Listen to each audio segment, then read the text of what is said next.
Abrimos nuestras Biblias en el libro de los Hechos de los Apóstoles, capítulo 2. Seguimos la serie de predicaciones que estamos haciendo de forma expositiva del libro de los Hechos. Hoy con el capítulo 2 de los versículos 22 al 36. Hechos 2, 22 al 36.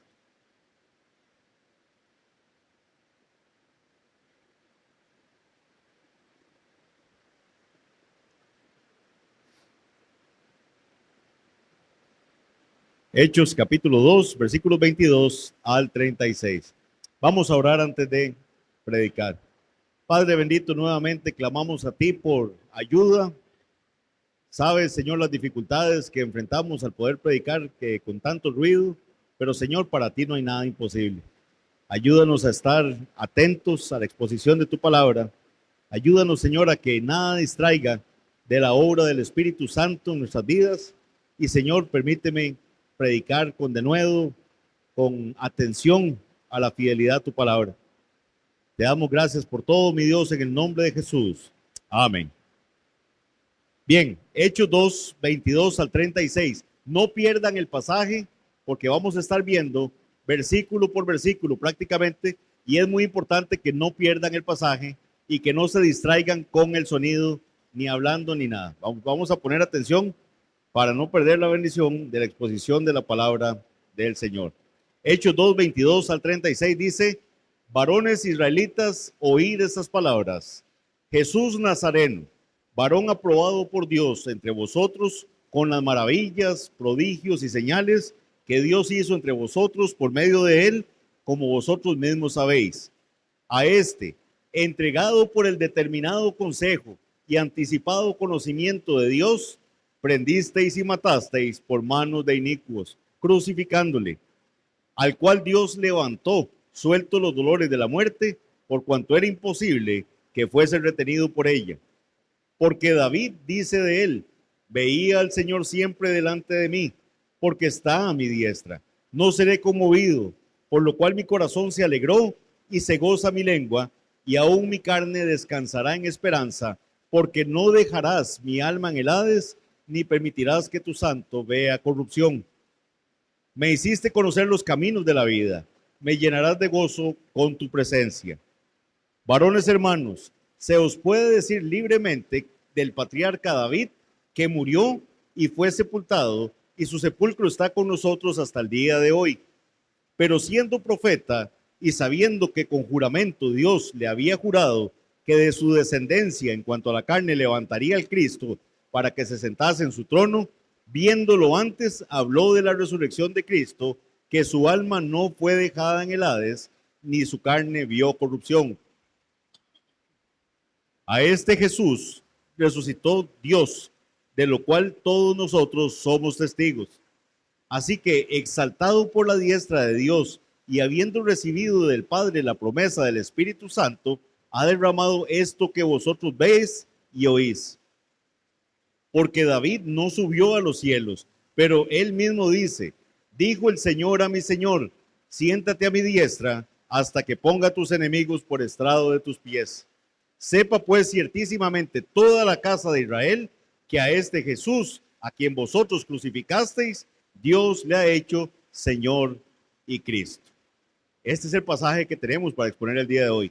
Un pasaje un poco largo, un pasaje que tiene sus dificultades, pero que con ayuda del Señor vamos a sacar muchísimo provecho de él. La semana pasada, recordemos que estuvimos viendo que Pedro se puso en pie, ¿verdad? Recuerdan, ese se puso en pie, no era que estaba sentado y se paró, sino que se enfrentó a la multitud, ¿verdad? Se enfrentó no para retarlo, sino que no le tuvo miedo a la multitud. Se enfrentó a ella, junto con los otros 11 también que estuvieron al lado de él, para empezar a darle un mensaje a los que estaban atónitos, ¿verdad? De ver lo que había sucedido. La gente estaba sorprendida de ver a aquellos galileos hablando en otros idiomas. Entonces muchos estaban atónitos, pero había otros que estaban como en una actitud burlona. Estaban burlándose de ellos y decían: esto lo que están es borrachos. Están borrachos, están hablando así porque están borrachos. Entonces era impresionante la dureza del corazón de estos hombres que preferían pensar que aquellos hombres galileos estaban borrachos y que por eso hablaban en otros idiomas, ¿verdad? Cuando no tiene ninguna lógica que esto pase. Cuando una persona está borracha, no habla en otros idiomas, ¿verdad? Balbucea y dice cosas rarísimas, pero no es que está hablando en otros idiomas. Ellos estaban hablando las maravillas de Dios en otros idiomas.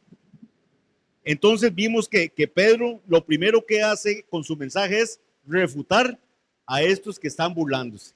Dice, no señores, ellos no están borrachos. No están borrachos, es apenas la hora tercera, ¿verdad?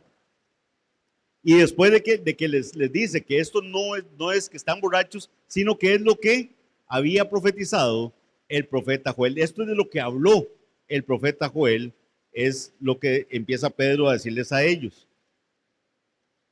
Los judíos que estaban presentes ahí en Pentecostés sabían que Joel había profetizado de la venida del día del Señor, ¿verdad? Esa era la profecía de Joel, que vendría el día del Señor en los postreros días, y que lo que iba a ocurrir era que se iba a dar un cumplimiento de algo muy especial, y era que el Señor concedería la bendición a su pueblo de que el Espíritu Santo, que estuvo derramado antes de Pentecostés en ciertas personas con propósitos especiales de forma temporal, ahora sería derramado sobre su pueblo.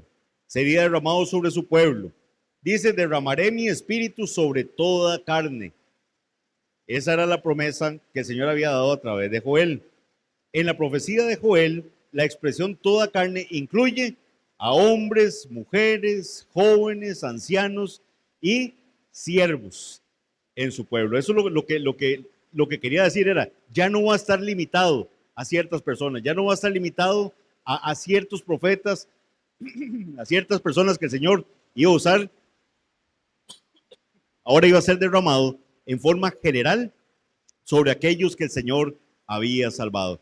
En aquellos en los cuales, aquellos huesos secos en los cuales el Señor había empezado a poner carne y a poner su espíritu dentro de ellos, ahí iba a morar el Espíritu Santo.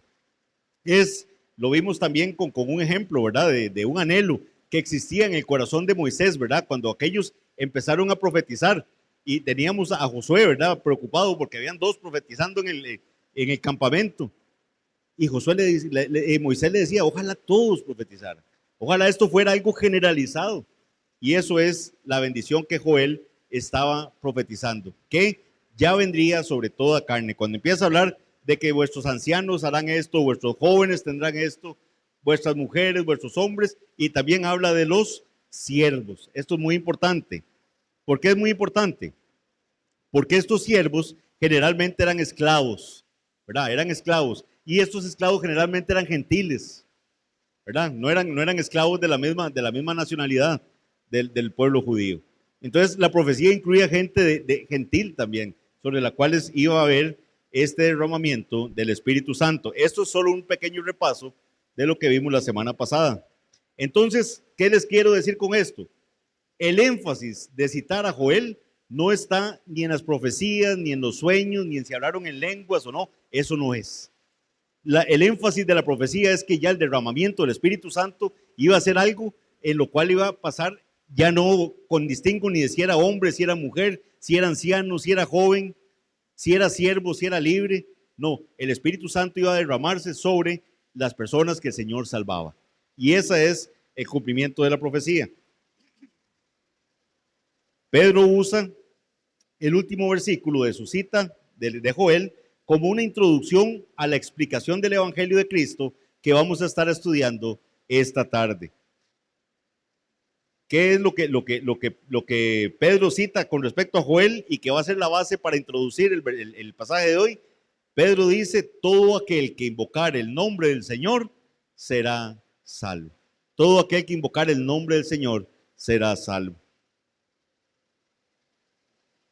Pedro usa este último versículo, como les digo, para introducir la explicación que él va a dar del Evangelio. Pablo usa el mismo texto cuando habla de la salvación en Romanos capítulo 10, versículos 11 al 13. Dice así Romanos 10, 11 al 13.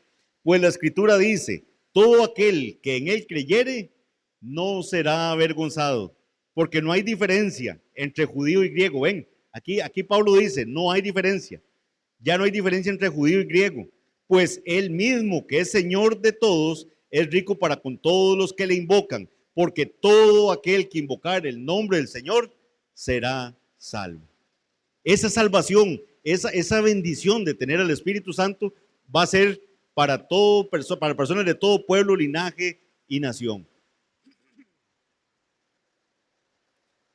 Pedro ya no está hablando a la multitud como un todo, más bien confronta al individuo que le escucha con el evangelio de Cristo y le dice que debe invocar el nombre del Señor. A estas alturas del sermón, los oyentes tenían que estar entendiendo que el término Señor equivale a Dios, ¿verdad? Porque ellos oyen y todo aquel que invocar el nombre del Señor será salvo. Pero vamos a ver, a medida que se va desarrollando esta explicación que vamos a traer el día de hoy, que Pedro está estableciendo que Jesús es el Señor. Y esa es la importancia de este sermón de Pedro. Pedro va a estar predicando públicamente y va a estar diciéndoles pongan la mirada en el Señor. Lo que se profetizaba ya de que todo aquel que invocar el nombre del Señor será salvo, se refiere a Cristo. Se refiere a Cristo. Apunta a Cristo. Dicho eso, entremos a ver el pasaje de hoy y veamos lo que nos dice el versículo 22. Dice el versículo 22, bueno, el 21 dice, y todo aquel que invocare el nombre del Señor será salvo. Varones israelitas, oíd estas palabras. Jesús Nazareno, varón aprobado por Dios entre vosotros con las maravillas, prodigios y señales que Dios hizo entre vosotros por medio de él, como vosotros mismos sabéis.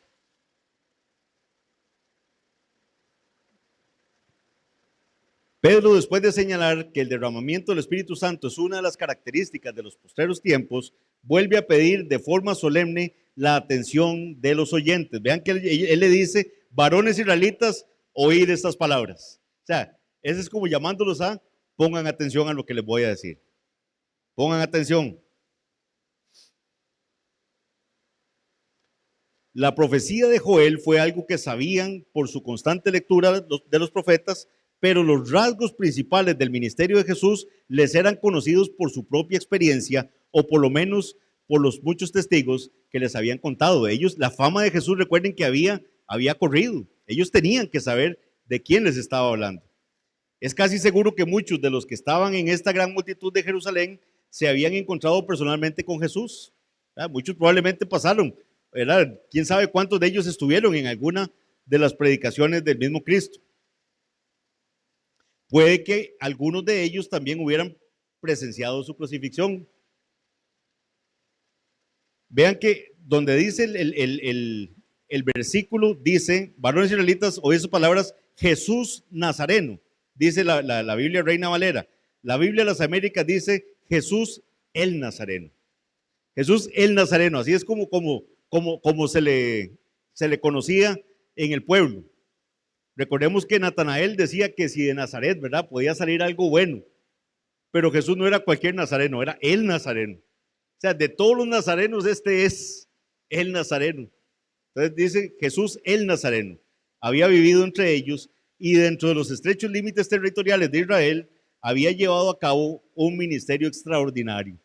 Recordemos que nuestros hermanos Arles y David han estado exponiendo el Evangelio de Marcos y hemos visto muchos de los milagros que Jesús hizo, ¿verdad? Los milagros eran innegables y eran el tema de conversación en muchos hogares y puntos de reunión de los judíos. Pedro, al decir que Jesús era varón aprobado, y así se lo dice, Jesús, varón aprobado, usa un término que puede significar atestiguar, demostrar, acreditar o probar. Todas esas cosas puede significar el término que usa Pedro. Dios es quien testifica de Jesús, el que demuestra que Jesús actúa según el poder de Dios. Él declara que estas obras eran las credenciales que le dio a Jesús con el fin de que todos supiesen que su misión era divina. ¿Recuerdan por qué cuando Juan el Bautista está preso, uno podría juzgar y decir, qué bárbaro, ¿verdad? Flaqueó en su fe y todo. Que Juan el Bautista manda a sus discípulos y le dice, vayan a preguntarle a Jesús si es él el que habría de venir o tenemos que esperar a alguien más. ¿Qué es lo que hace Jesús? hay milagros que están ocurriendo. Y le dice, vaya, cuéntenle a Juan lo que está pasando. Vaya, cuéntenle. Los ciegos ven. Los sordos oyen. ¿Verdad? Los muertos son resucitados. Esas señales demostraban, eran las credenciales de que Jesús es el varón aprobado por Dios, el varón acreditado. Se emplean, en este pasaje que estamos viendo, se emplean 3 términos para describir esas obras excepcionales. Maravillas, dice el pasaje, no pierdan el pasaje, ¿verdad? Véanlo ahí, estamos en el 22. Maravillas, en la Biblia de las Américas dice milagros, que traduce una palabra griega equivalente a potencias, pues evidencian la presencia de un poder por encima de las leyes naturales. Prodigios, ya que estas obras llamaban poderosamente la atención de la gente. Señales, por cuanto eran lecciones demostradas por medio de obras, indicando el carácter bondadoso y poder de aquel que restaura los cuerpos enfermos y enjugaba las lágrimas de tantos afligidos. Leemos entonces el versículo 23. Leamos del 22 nuevamente. Varones israelitas, oíd estas palabras. Jesús Nazareno, varón aprobado por Dios entre vosotros con las maravillas, prodigios y señales que Dios hizo entre vosotros por medio de él, como vosotros mismos sabéis. A este, o sea, ¿a quién? A este Jesús, entregado por el determinado consejo y anticipado conocimiento de Dios. Sobre esto vamos a ir más adelantito. Veamos qué les dice Pedro, que usted dice, a este prendisteis y matasteis por manos de inicuos, crucificándole. O sea, a este, el Cristo, a este que Dios había acreditado, al que había demostrado por medio de estos milagros, señales y prodigios, que era el varón aprobado por Dios, ustedes lo mataron. Ustedes lo mataron y lo prendieron por medio de manos de inicuos, por manos de inicuos, y lo crucificaron. Aquí no había filtro en la predicación de la palabra. Pedro está enfrentando primero el error, ¿verdad? Él que hizo, les dijo, no están borrachos, esto no están borrachos, esto es lo que dijo Joel. Y entonces les empieza a decir que todo el que invoque el nombre del Señor será salvo. Y empieza a hablarles de Cristo. La predicación empieza a dirigirla a Cristo. Vean que el fenómeno que está pasando es algo que ellos están viendo local. Pero Pedro, ¿qué es lo que hace? Hablarles de Cristo. Pedro, lleno del Espíritu, no empezó a hablar en lenguas, ¿verdad? No, Pedro empieza a predicarles la palabra del Señor y empieza a hablarles de Cristo. Les dice, este Cristo ustedes lo conocían, ustedes lo vieron, ustedes vieron los milagros que hizo, pero ustedes lo prendieron y ustedes lo mataron por manos de inicuos, crucificándolo. A pesar de las enormes credenciales que Dios había mostrado en Jesús, los judíos rechazaron a Jesús y sus líderes lo entregaron a la muerte, y no cualquier muerte, sino a la muerte de cruz, utilizando a los inicuos, ¿verdad? ¿Qué es lo que son? Hombres sin ley, es lo que significa. Por medio de hombres sin ley, que se refiere probablemente a los romanos por ser ajenos a la esfera de la ley de Moisés. ¿Quiénes fueron los que aplicaron la crucifixión? Los romanos. ¿Pero por qué? ¿Quiénes lo entregaron a él? ¿Quiénes lo entregaron a él? Pedro recalca la culpabilidad de Israel. A este vosotros prendisteis y matasteis por manos de los sin ley, crucificándole. Que la mano fuera del poder romano no reducía en nada la terrible responsabilidad que tenía la nación de Israel, que había fracasado en su misión de ser luz para la gente. Recuerden que Israel tenía que ser más bien un ejemplo para las naciones. Y había fracasado en esa misión. Había sido infiel en esperar la bendición de la llegada del Mesías. Ciertamente había judíos fieles que esperaban la llegada de esa bendición. ¿A quién recordamos? A Simeón. Recuerden Simeón entrando al pueblo, estando el niño, ¿verdad? Lo toma en sus brazos y él dice, aquí está la consolación de Israel. Esta es, el Señor me permite partir en paz porque ya he visto la consolación de Israel. Fueron los principales sacerdotes, los oficiales del templo y los ancianos los que arrestaron a Jesús y luego lo entregaron. Esto lo pueden ver los que están apuntando en Lucas capítulo 22, versículo 52. También fueron los miembros del Sanedrín los que entregaron a Jesús a Pilato y lo que lo acusaron falsamente. Esto está igual en el capítulo 22 de Lucas, versículo 66 al 23, 2. Cuando Pilato dijo, ninguna culpa hay en este hombre, fueron estos mismos líderes judíos los que insistieron en castigar a Jesús. O sea, Pilato estaba resolviendo a ver cómo soltaba a Jesús. Y ellos insistían que tenían que castigarlo. Cuando Pilato envía a Jesús a Herodes, estaban los principales de los sacerdotes y los escribas acusándole. Eso también lo dice Lucas en el capítulo 23. Cuando Herodes manda a Jesús a Pilato de nuevo, este ofreció soltar a Jesús, pero todos los principales, los sacerdotes, los magistrados y la gente gritaron, fuera con este y suéltanos a Barrabás. En resumen, los líderes judíos causaron la crucifixión, pero el pueblo judío también fue cómplice. Por eso, Pedro es duro al decirles a este acreditado, entregado por el determinado consejo y anticipado conocimiento de Dios, prendisteis y matasteis por manos de inicuos, crucificándole. Ahora bien, vean que el versículo 23 tiene un tema que es interesantísimo. Ciertamente la culpabilidad de los judíos en esto no puede negarse, pero esto es algo que había sido decretado por el Señor.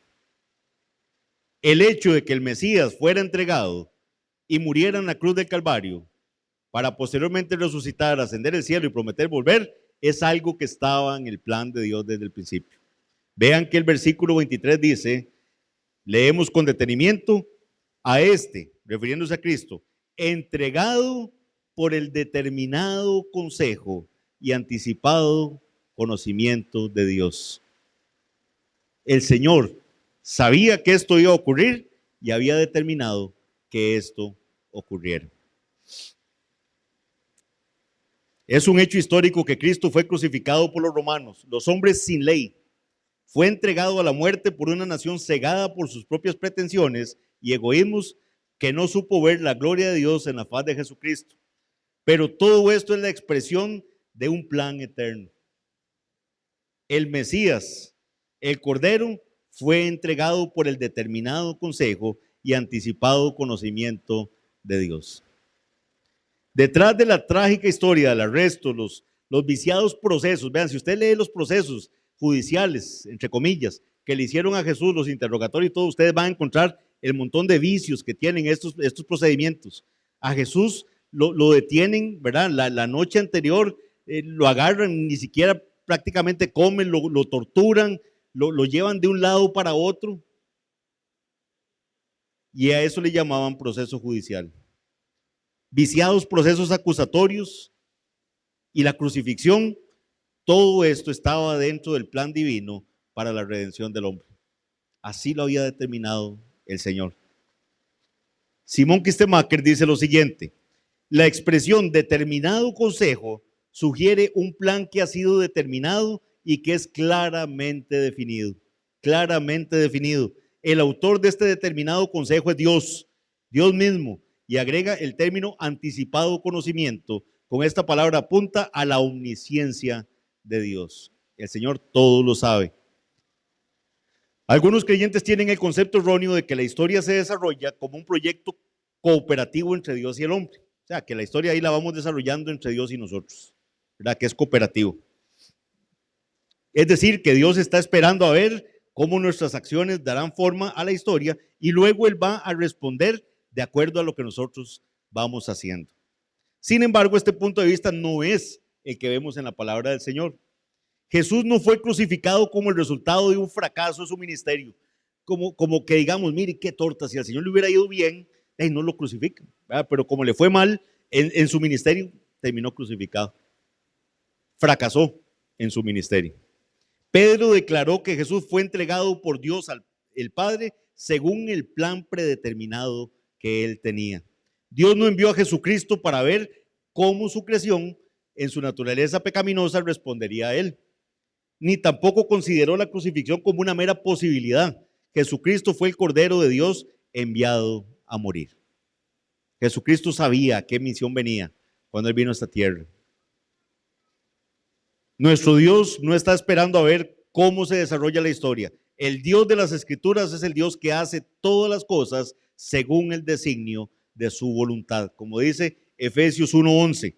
Por eso nosotros en esta iglesia y los que hemos, ¿verdad? Nos hemos adherido a la fe que confesamos como bautistas reformados, sabemos que en todo momento Dios está en control. Sabemos que el Señor está en control. Por eso nosotros nunca oramos, vea, Señor, toma control de tal. No, ¿por qué? Porque sabemos que Él está en control de lo que está pasando. Aunque nosotros no veamos, ¿verdad? Lo que oramos nosotros es, Señor, haznos, ¿verdad? Estar conformes con tu voluntad. Que podamos entender cuál es tu propósito en esto que estamos pasando. Pero sabemos que Él no pierde el control por nunca, ni por un minisegundo. El Señor está en control de todo lo que sucede. Él es el Dios que actúa en la historia. Él es el Dios trascendente, eterno, soberano, omnipotente y omnisciente. Esto no significa que los hombres, de verdad, no fueran responsables de la crucifixión. Ciertamente Dios había determinado eso, pero eso no quita la responsabilidad de los que crucificaron al Señor. ¿Recuerdan lo que decía José, verdad? Cuando llegan los hermanos de José, ¿verdad? Preocupados de que, ¿verdad? Que, mire, papá dijo que nos tratara bien, ¿verdad? Cuando muere el papá y le dicen, ¿verdad? Como al final, mire, papá dejó dicho que, ¿verdad? Que nos tratara con cariño. Entonces, José lo que les dice, vean, ustedes esto lo pensaron para mal, pero Dios todo esto lo tenía destinado para bien. ¿Quita la culpabilidad de los hermanos de José? ¿Quisieron? No. Pero era el plan de Dios que eso ocurriera así también.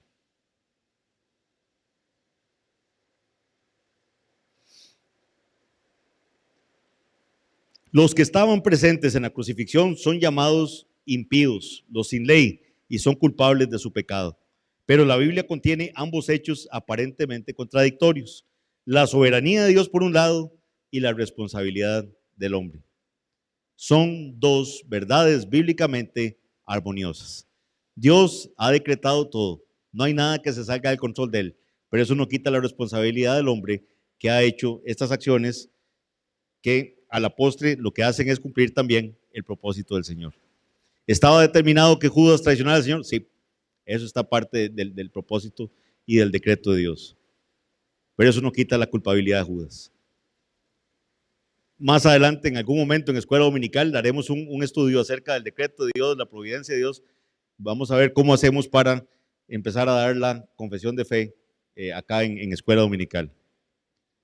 Versículo 24, no pierdan el pasaje, Hechos 2. Al cual Dios levantó, a este Jesús, ¿verdad? Que habían crucificado por mano de inicuos, dice, al cual Dios levantó, sueltos los dolores de la muerte, por cuanto era imposible que fuese retenido por ella. Todo el énfasis cae sobre lo que Dios hizo con Jesús, el Nazareno, pues esta era la faceta de la obra de redención que los judíos de Jerusalén necesitaban comprender en aquel momento.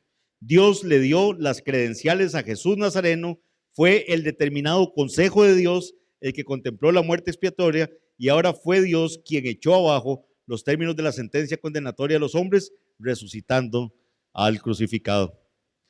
La palabra griega, y esto es un dato importante que se traduce como, porque dice sueltos los dolores de la muerte, que se traduce aquí como dolores, generalmente se refiere a los dolores de parto, ¿verdad? Esa es la palabra que se usa para los dolores de parto. Sin embargo, el equivalente en hebreo puede significar dolores de parto o la palabra lazos también.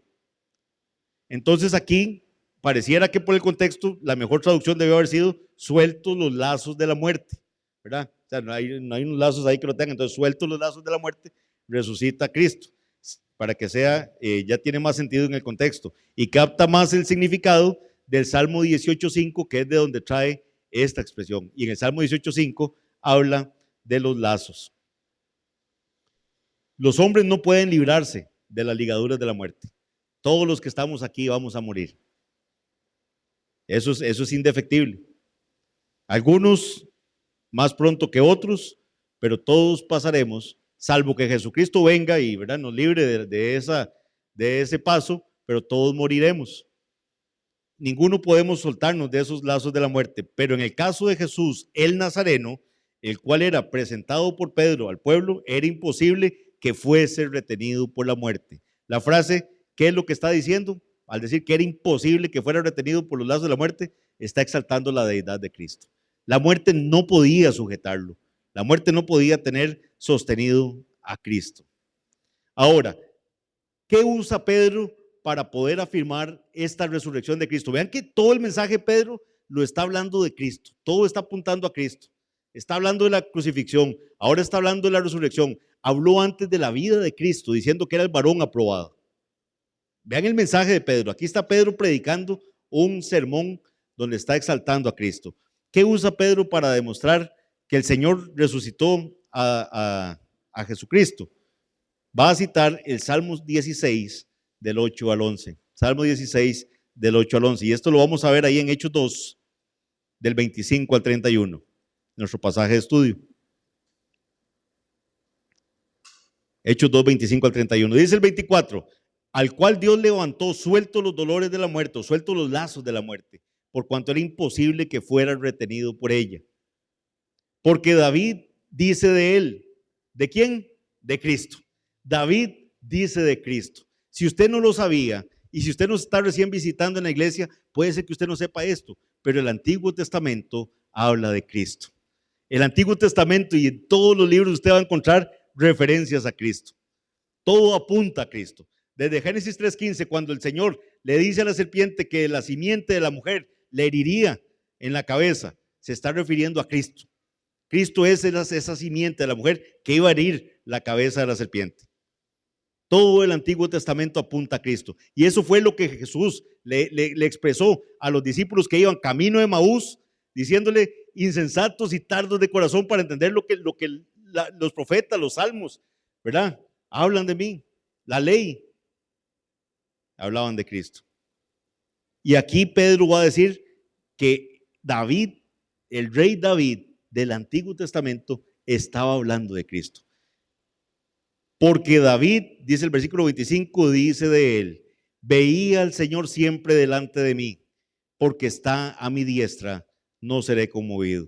Por lo cual mi corazón se alegró y se gozó mi lengua, y aún mi carne descansará en esperanza, porque no dejarás mi alma en el Hades, ni permitirás que tu santo vea corrupción. Me hiciste conocer los caminos de la vida, me llenarás de gozo en tu presencia. Y vean cómo interpreta Pedro por qué David está hablando de Cristo. Vean qué bonito. Dice, varones hermanos, versículo 29, se os puede decir libremente del patriarca David que murió. O sea, si alguno no sabía aquí, ¿verdad? Le está diciendo Pedro, David se murió. Y no solo eso, sino que está sepultado. Y su sepulcro está con nosotros hasta el día de hoy. O sea, todos ahí sabían dónde estaba la tumba de David. Probablemente era un lugar, ¿verdad?, de ceremonial para ellos, un lugar de alta estima, saber dónde estaba enterrado su rey David. Y Pedro le dice, David se murió, David fue sepultado y todos sabemos dónde está la sepultura de David. Versículo 30, pero siendo profeta, o sea, siendo profeta, ¿quién? David. Vea qué interesante, conocemos a David como el rey David, ¿verdad? Lo que se nos viene siempre a la mente es que David fue rey, pero Pedro está exaltando aquí una virtud que tenía David por el Espíritu Santo, y es que también profetizó. Pero siendo profeta, dice, y sabiendo que con juramento Dios le había jurado que de su descendencia en cuanto a la carne levantaría al Cristo para que se sentase en su trono, viéndolo antes, habló de la resurrección de Cristo. Eso es lo que dice aquí Pedro. David habló de la resurrección de Cristo. ¿Y cómo? Dice que su alma no fue dejada en el Hades, ni su carne vio corrupción. Eso es lo que está diciendo Pedro. De este salmo, ¿por qué sabemos que no está hablando de David? Porque David se murió, su sepulcro está ahí, y él sí vio corrupción. ¿Qué significa ver corrupción? Del cuerpo cuando se muere, se va a podrir. Se va a podrir. Eso fue, recuerdan cuando vimos lo de Judas, ¿verdad? Que le pasó todo lo que le pasó. No voy a ser muy gráfico porque varios me dijeron ¿verdad? Que les dio hasta dolor de estómago cuando hablamos de todo eso. Pero ¿qué pasó? El cuerpo se descompone. Eso es ver corrupción. No está hablando de corrupción de cometer delitos, no, sino que se corrompe, ¿verdad? Está llena, se pudre el cuerpo. El cuerpo de David vio corrupción. Entonces en ese salmo no podía estar hablando de él. Tenía que estar hablando de alguien más.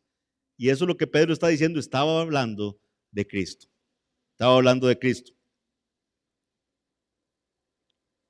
Inspirado por el Espíritu Santo, ve en este salmo un claro anuncio de la resurrección del Mesías.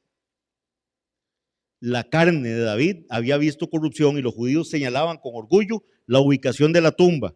De este modo, Pedro hizo ver a la multitud que el cumplimiento real de los versículos 9 y 10 del Salmo se halló en la resurrección del Mesías. El cuerpo de Cristo no vio corrupción, sino que fue glorificado en su resurrección. Por tanto, la promesa de Dios se cumplió no en David, sino en Cristo. Nadie en la multitud pone en duda las referencias que hace Pedro, porque todo lo que dice Pedro es incuestionable. O sea, ellos saben que la tumba está ahí.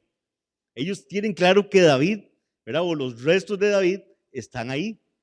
Entonces empiezan a pensar, mira, sí es cierto. ¿De quién estaba hablando en ese salmo?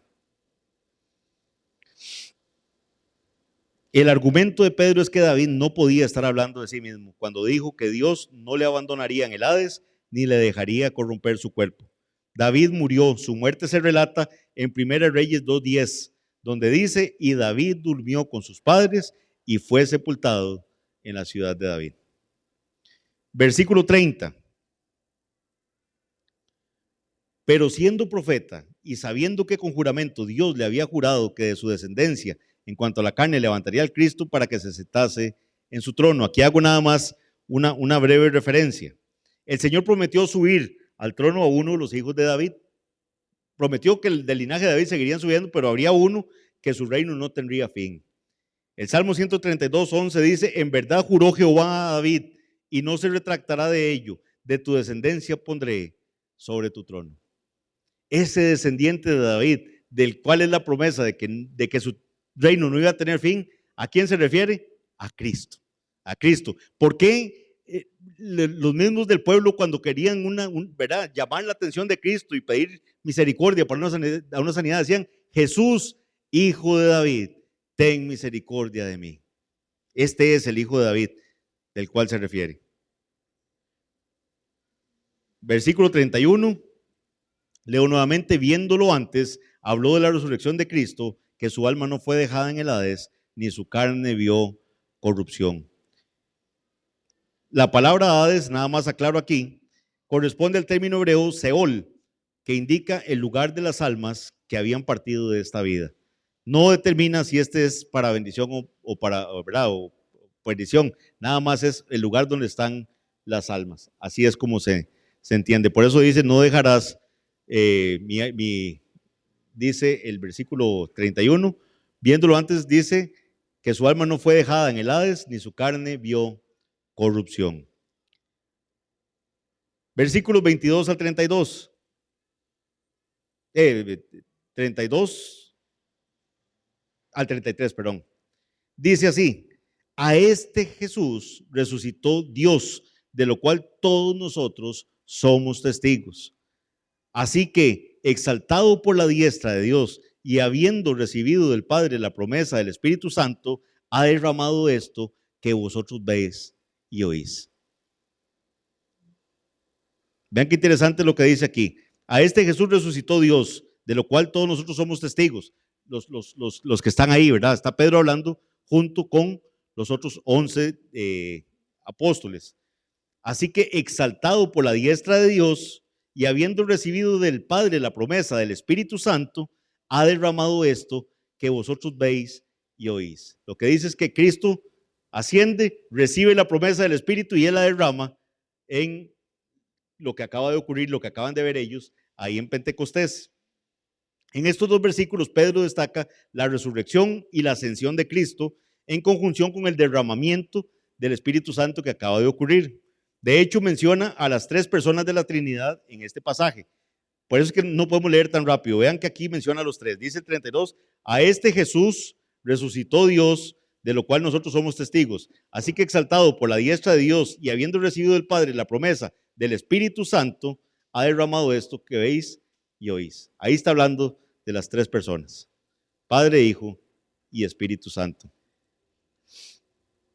Pedro hace una diferencia entre los testigos apostólicos, ¿verdad? Que dice, todos nosotros somos testigos, cuando él dice, de esa resurrección, que han visto a Jesús resucitado, y la multitud que observa el fenómeno de Pentecostés.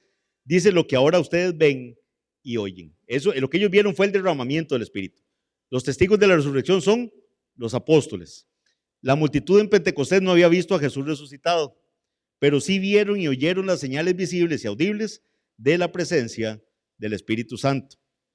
Entonces, debido a que el auditorio de Pedro no había visto a Jesús durante el periodo de 40 días en su resurrección y ascensión, necesitaban pruebas de que lo que se proclamaba por parte de los testigos era verdad.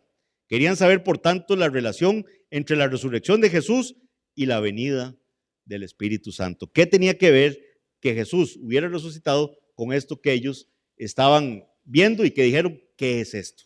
Recuerden que todo esto es por dos cosas que pasaron, dos preguntas, dos reacciones. Una, un grupo dice, están borrachos, y la otra es un grupo diciendo, ¿qué es esto? ¿Qué significa esto que estamos viendo? Y por eso Pedro está predicando. Y está hablándoles de Jesús y hablándoles de Jesús y hablándoles de Jesús. Y entonces uno dice, ¿dónde va a conectar una cosa con la otra? Para responder a esas preguntas, Pedro alude a la ascensión de Jesús y menciona el lugar de Cristo a la diestra de Dios. En el versículo 33, vean que dice, así que exaltado por la diestra de Dios y habiendo recibido del Padre la promesa del Espíritu Santo, ha derramado esto que vosotros veis y oís. Cristo, exaltado por la diestra de Dios, recibe la promesa del Espíritu, dice, ha derramado esto en vosotros, que esto que vosotros veis y oís. Es interesante notar que la promesa del Padre pasa por las manos del Hijo glorificado para luego derramarse sobre los vasos de barro en el aposento alto. Yo no sé si ustedes saben, no me voy a profundizar mucho en eso, pero hubo toda una discusión teológica, ¿verdad?, en la iglesia. Por eso, ¿verdad? Si de quién procede el Espíritu, ¿verdad? Para la bendición del pueblo de Dios, ¿verdad? Si solo del Padre o del Padre y del Hijo, ¿verdad? Y ustedes ven un versículo como esto y esto debió haber terminado la discusión desde hace mucho tiempo. Es que vean que dice que Cristo recibe la promesa del Padre y después la derrama sobre el resto. Entonces, ¿dónde estaba la discusión, verdad? La discusión era si el Espíritu procede únicamente del Padre o del Padre juntamente con el Hijo, ¿verdad? Entonces, este versículo, como les digo, y otros parecidos deberían haber cortado toda controversia, pues señalan una bendita e inefable cooperación entre el Padre y el Hijo en cuanto al envío del Espíritu Santo, quien se denomina también el Espíritu de Cristo, en otros pasajes. La presencia de Dios, el Espíritu, ¿verdad? Espíritu Santo en la iglesia y en cada uno de los suyos depende de la obra de la cruz y del triunfo de Cristo, siendo igualmente exacta la declaración que se nos da en Gálatas 4:6, Dios envió a vuestros corazones el Espíritu de su Hijo, dice Gálatas. O también como se nos dice en Juan 16:7, si yo me fuere, decía Jesús, os lo enviaré. Si yo me fuere, os lo enviaré, hablando del Espíritu Santo. Versículos 34 al 35.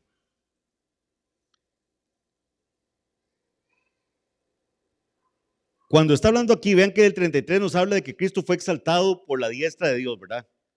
Entonces, Pedro vuelve a tomar el ejemplo de David.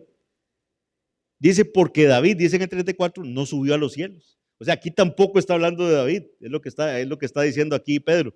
Porque David no subió a los cielos, pero él mismo dice, dijo el Señor a mi Señor, siéntate a mi diestra hasta que ponga a tus enemigos por estrado de tus pies.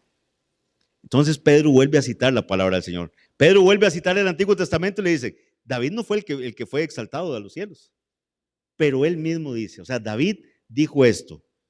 David dijo el Señor a mi Señor, siéntate a mi diestra hasta que ponga a tus enemigos por estrado de tus pies. Aquí está citando el Salmo 110, propiamente el Salmo 110:1, es lo que está citando Pedro. Es citado en relación con la exaltación del Señor, ¿verdad? Y tiene gran importancia.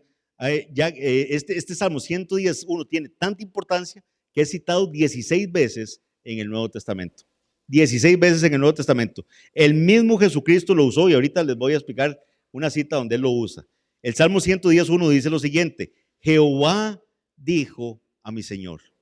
Eso es lo que dice el Salmo 110:1. Jehová dijo a mi Adonai. Es lo que dice en la versión. Jehová dijo a mi Señor, siéntate a mi diestra hasta que ponga a tus enemigos por estrado de tus pies. ¿Cómo usó Jesús este versículo también? Él lo usó para probar la comprensión que tenían los fariseos respecto del Mesías. Él lo usó en Mateo 22, 41 al 45. Vean qué interesante. Mateo 22, 41 al 45. Dice Mateo 22, 41 al 45. Y estando juntos los fariseos, Jesús les preguntó. Ahora es Jesús el que le pregunta a los fariseos. Les pregunta diciendo, ¿qué pensáis del Cristo? Vean qué pregunta. ¿Qué creen? ¿Qué entienden ustedes del Cristo? ¿Qué piensan ustedes del Cristo? ¿De quién es hijo?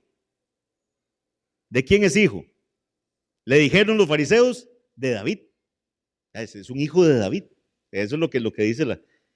Entonces les dice Jesús, pues ¿cómo David en el Espíritu le llama Señor? Entonces, si él es hijo de David, ¿cómo es que David le llama Señor? Diciendo, dijo el Señor a mi Señor, siéntate a mi diestra, a mi derecha, hasta que ponga a tus enemigos por estrado de tus pies. Pues si David le llama Señor, ¿cómo es que es su hijo? Le dice Jesús a los fariseos, si David le llama Señor, dijo el Señor, dijo Jehová a mi Adonai. Si David le llama Señor, ¿cómo es que es su hijo? Y nadie le podía responder palabra. Dice que no pudieron responderle al Señor esta pregunta. Ni osó alguno desde aquel día preguntarle más. Lo dejó ahí. El argumento de Jesús era que si David llamaba Señor a aquel que había de ser su hijo, en cuanto a su descendencia natural, entonces no era solamente un hombre, sino que era también Dios. David le llama a su Señor. Dijo el Señor a mi Señor. Dijo Jehová a mi Adonai. Y eso es lo que Pedro está diciéndole aquí. David no fue ascendido a los cielos. Aquí está hablando de alguien más. Es lo que prácticamente está diciendo David. Versículo 34, 35 nuevamente, porque David no subió a los cielos, pero él mismo dice, dijo el Señor a mi Señor, siéntate a mi diestra hasta que ponga a tus enemigos por estrado de tus pies. Y llegamos al fin de la parte que nos toca hoy de este sermón de Pedro, leyendo lo que nos dice el versículo 36. Dice, sepa pues ciertísimamente toda la casa de Israel, que este Jesús, o sea, este Jesús que les he estado hablando todo este rato, este que vivió una vida que lo certificó como un varón aprobado, este que ustedes mataron y lo crucificaron por manos de inicuos, por manos de gente sin ley, este que era el propósito de Dios que eso ocurriera, este del cual habló David, de que el Señor lo habría de resucitar, este Jesús, dice el versículo 36, sepa pues ciertísimamente toda la casa de Israel, que a este Jesús, a quien vosotros crucificasteis, nuevamente se los dice, Dios le ha hecho Señor. Dios le ha hecho Señor y Cristo. Él es el ungido, Él es el Cristo, Él es el Señor. Él es el que si ustedes invocan el nombre del Señor, van a ser salvos. Ahí está la conexión de lo que Pedro le está diciendo. Y todo aquel que invocar el nombre del Señor será salvo. ¿De cuál Señor? De Cristo. El nombre de Jesús es el que tiene que invocar. Esa es la predicación de Pedro. Esa es la conexión. Y Pedro le dice, esto que pasó es que el Padre cuando exalta a Cristo, le da la promesa del Espíritu Santo y Él derramó, él envió a ese Espíritu Santo y eso es lo que ustedes vieron ahí que pasó en Pentecostés. ¿Ven la conexión del sermón? ¿Ven cómo Pedro lo lleva a través de la Escritura? Diciéndole, esto es lo que tenía que pasar, esto es lo que dijo Joel que iba a pasar, esto es lo que David dice que iba a pasar. Este es Cristo, ese es el Señor que si usted lo invoca, usted va a ser salvo. Aquí Pedro llega a la conclusión de su sermón, dirige una amonestación a cada persona que pertenece a la casa de Israel y les dice que Jesús es Señor y Cristo. Pedro dice, a este Jesús a quien ustedes crucificaron, Dios le ha hecho Señor y Cristo. Al concluir, Pedro enfoca la atención en la deidad de Jesucristo, a quien coloca en el mismo nivel de Dios. Les habla de la deidad de Jesucristo y hace resaltar el hecho de que aunque los judíos crucificaron a Jesús, Dios lo ha hecho Señor y Cristo. Esto deja sin sustento lo que algunos decían de que fue la iglesia primitiva la que aplicó estos términos a Jesús. Muchos dicen que fue la iglesia, ¿verdad? la que dijo no, que Jesús era el Cristo y que Jesús no. ¿Por qué? Porque tenemos hasta un ángel del cielo que ya había profetizado que eso iba a ser así, ya había establecido que eso iba a ser así. ¿Qué nos dice Lucas 2, 10 al 11? No temáis, dijo el ángel a los pastores, no temáis, porque he aquí os doy nuevas de gran gozo. ¿Qué son esas nuevas de gran gozo? Les traigo un evangelio, buenas nuevas, les traigo buenas noticias, les doy nuevas de gran gozo, que será para todo el pueblo, que os ha nacido hoy en la ciudad de David, que un Salvador, que es Cristo. ¿Ven? El que nació es Cristo, es lo que les dice el ángel. Os doy nueva de gran gozo, que os ha nacido hoy en la ciudad de David un Salvador, que es Cristo. El Señor no fue la iglesia la que le dio el título de Cristo a Jesús. No es la iglesia, no. La palabra profética desde el Antiguo Testamento apuntaba a Él. El Señor, el Padre Celestial, dijo que este era el Hijo amado en el cual Él tenía complacencia. En el momento del bautismo, en el momento de la transfiguración. Y aquí tenemos el ángel diciéndole a los pastores, este que acaba de nacer es el Salvador, este es el Cristo. Simeón esperaba la consolación de Israel. ¿Quién vendría a consolar a Israel? El Cristo. Las palabras de Pedro establecen claramente que Dios, no la iglesia cristiana, hizo a Jesús Señor y Cristo. Eso es lo que Pedro está diciendo en su predicación. Esto es que como consecuencia de la muerte y resurrección de Jesús, Dios declara que sin lugar a dudas Jesús es el Cristo y que también es el Señor soberano. ¿Cómo podemos aplicar estas? Bueno, me falta nada más hacer un final, digamos, de esto, porque de esta sección del sermón. ¿Por qué? Porque continúa, ¿verdad? Algo va a pasar con esta predicación y eso es lo que quiero ver en estas aplicaciones. Dijimos que hoy íbamos a predicar hasta el versículo 37, pero quiero usar el versículo 37 para nuestras aplicaciones acá en la Iglesia Bautista Reformada Alajuela. ¿Cómo reacciona?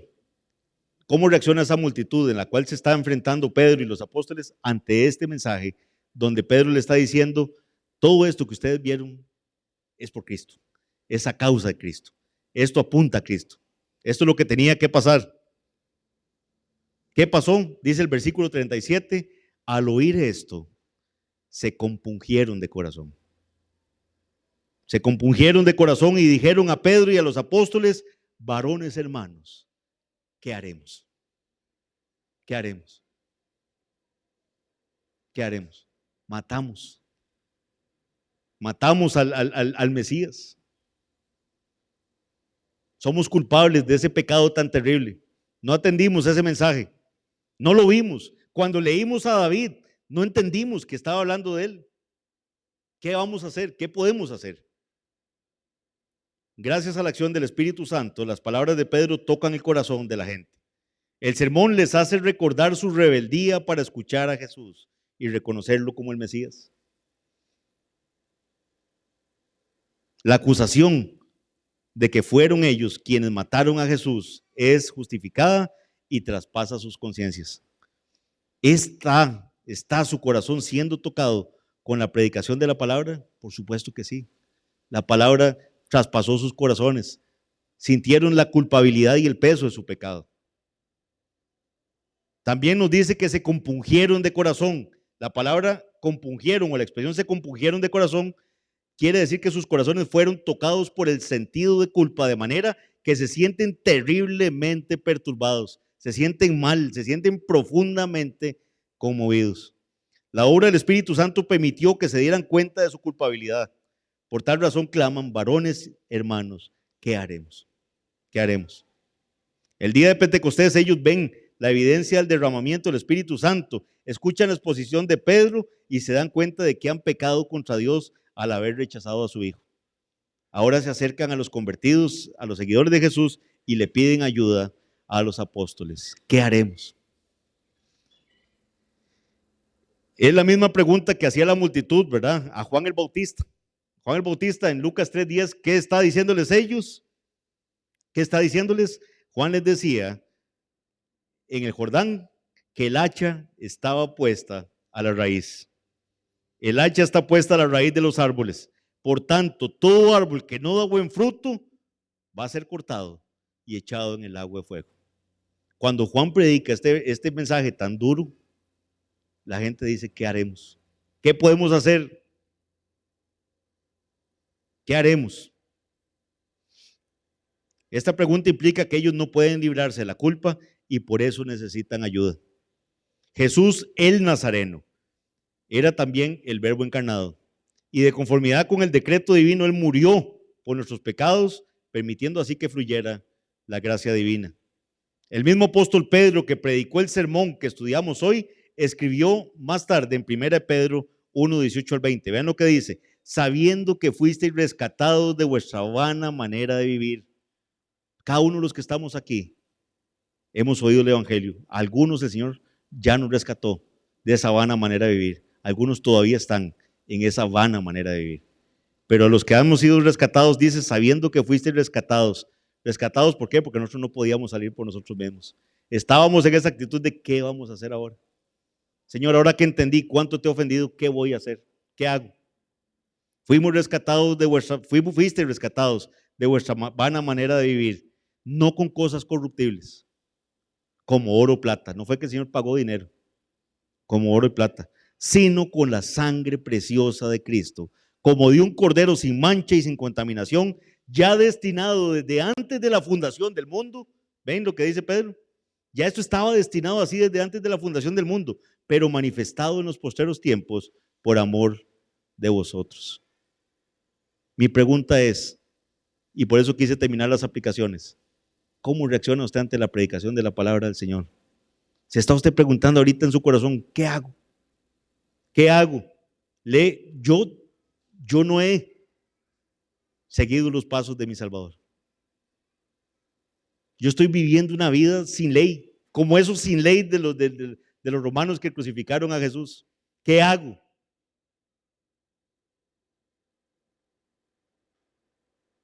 Pero también le digo a usted, creyente, ¿cómo está reaccionando ante la predicación de la palabra de Dios? Hoy hemos sido duramente exhortados desde la mañana, desde la escuela dominical. ¿Cómo reaccionamos ante esa predicación? ¿Le exhortó eso? ¿Le compungió el corazón? ¿O estamos insensibles ante la exposición de la palabra del Señor? Si usted no conoce al Señor, esta es la predicación que usted tiene que oír, apuntando a este Cristo. Este es el único. Ellos empezaron con curiosidad de saber qué estaba pasando con aquello de las lenguas, y Pedro lo que hace es predicarles a Cristo. Es Cristo. Es ese Cristo que vivió una vida que mereció ser certificado por Dios. Es ese Cristo que fue crucificado por ustedes y ustedes lo entregaron a la muerte. Pero es ese Cristo que fue resucitado por el Padre, que fue exaltado, que el Padre le dio el Espíritu y el Espíritu fue derramado en los demás, y es ese Cristo que volverá. Esa es la predicación que usted necesita, y tiene que entender que es solo en la sangre de Cristo que usted puede ser salvo. Nada de lo que usted haga le va a traer méritos para poder presentarse ante el Padre Celestial. Nada. Por cuanto todos pecaron, están destituidos de la gloria de Dios. La sentencia que pesa sobre nosotros es la muerte. El único que pudo pagar el precio por nuestro pecado es Cristo. Ese es el único. Pero también le digo a usted, cristiano, ¿se compunge usted de corazón cuando escucha la palabra del Señor? Examinémonos, cuidadito, estamos duros, insensibles ante la predicación de la palabra del Señor. Arrepintámonos. La exhortación de la palabra del Señor debería dejarnos como quedó esta gente ahí, compungidos de corazón, dolidos de ver que no habían obedecido al Rey de Reyes, Señor de Señores. Oremos. Padre bendito, Señor, gracias por la exposición de tu palabra. Gracias por este sermón de Pedro, Señor, que expuso valientemente hasta esta multitud para dar respuesta, Señor, a estas dos actitudes. Los que se burlaron, los que decían que estaban llenos de mosto, y Padre bendito, los que preguntaron con una sincera curiosidad, ¿qué es esto? ¿Qué es esto que está pasando? Padre, gracias que lo que estaba pasando es la posibilidad de anunciar a Cristo. El principio, Señor, de lo que tiene que estar haciendo tu iglesia el día de hoy, que es predicar el evangelio, predicar a Cristo y a este crucificado. Gracias, Padre, que nunca cambiemos nuestro mensaje, que nunca lo adornemos, que nunca lo suavicemos, Señor, sino que, Padre, con valentía, como lo hicieron Pedro y los apóstoles, podamos predicar a Cristo, porque eso es lo que va a salvar a los pecadores. Solo tu evangelio, Padre, porque así te ha placido.